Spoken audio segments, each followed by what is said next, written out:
మాలి అనే అమ్మాయి చిత్రాలు గీయడం చాలా ఇష్టపడేది. ఒకరోజు ఒక వృద్ధుడు ఆమెకొక మాయా పెయింట్ బ్రష్ ఇచ్చాడు.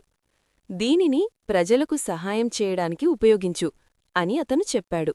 మాలి గ్రామానికి వెళ్ళింది. అక్కడి ప్రజలకు నీరు లేదని ఆమె చూసింది. ఆమె నేలపై ఒక పెద్ద నీలినడిని చిత్రించింది. అకస్మాత్తుగా నిజమైన నీరు ప్రవహించడం ప్రారంభమైంది. తర్వాత ఆకలితో ఉన్నవారికి ఆమె ఒక బ్రెడ్ బుట్టను చిత్రించింది. ప్రజలు సంతోషంతో మాలీకి దీవెనలు అందించారు. ఆ గ్రామంలో ఉన్న దురాశపరుడైన రాజు ఆ బ్రష్ గురించి విన్నాడు. నాకు బంగారం గుట్టను చిత్రించు అని అరిచాడు. మాలి దురాశపరుడైన రాజుకు సహాయం చెయ్యాలని అనుకోలేదు. బదులుగా ఆమె ఒక పెద్ద గుంతను చిత్రించింది. రాజు అందులో పడిపోయాడు.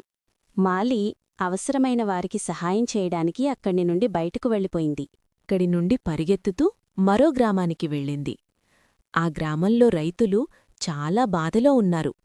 వర్షాలు పడక పంటలు ఎండిపోయాయి. రైతుల ముఖాల్లో నిరాశ కనిపించింది. మాలి వారికి సహాయం చేయాలని నిర్ణయించింది. ఆమె తన మాయా బ్రష్తో ఆకాశంలో నల్లని మేఘాలను గీసింది. కాసేపటికి ఆ మేఘాలు నిజమైనవిగా మారి గాలిలో తేలుతూ వచ్చాయి. వెంటనే వర్షం కురవడం ప్రారంభమైంది. రైతులు ఆనందంతో కేరింతలు కొట్టారు. వారి పొలాలు మళ్లీ పచ్చగా మారాయి. తరువాత మాలి ఒక పాఠశాల దగ్గరకు వెళ్ళింది.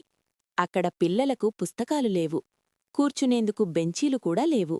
మాలి వెంటనే పుస్తకాలు, పెన్సిల్స్, బెంచీలు గీసింది. అవి నిజమయ్యాయి. పిల్లలు సంతోషంగా చదవడం ప్రారంభించారు. ఆ రోజునుండి మాలి చేసిన మంచి పనుల కథలు ప్రతి గ్రామంలో వ్యాపించాయి. అందరూ ఆమెను ప్రేమించారు.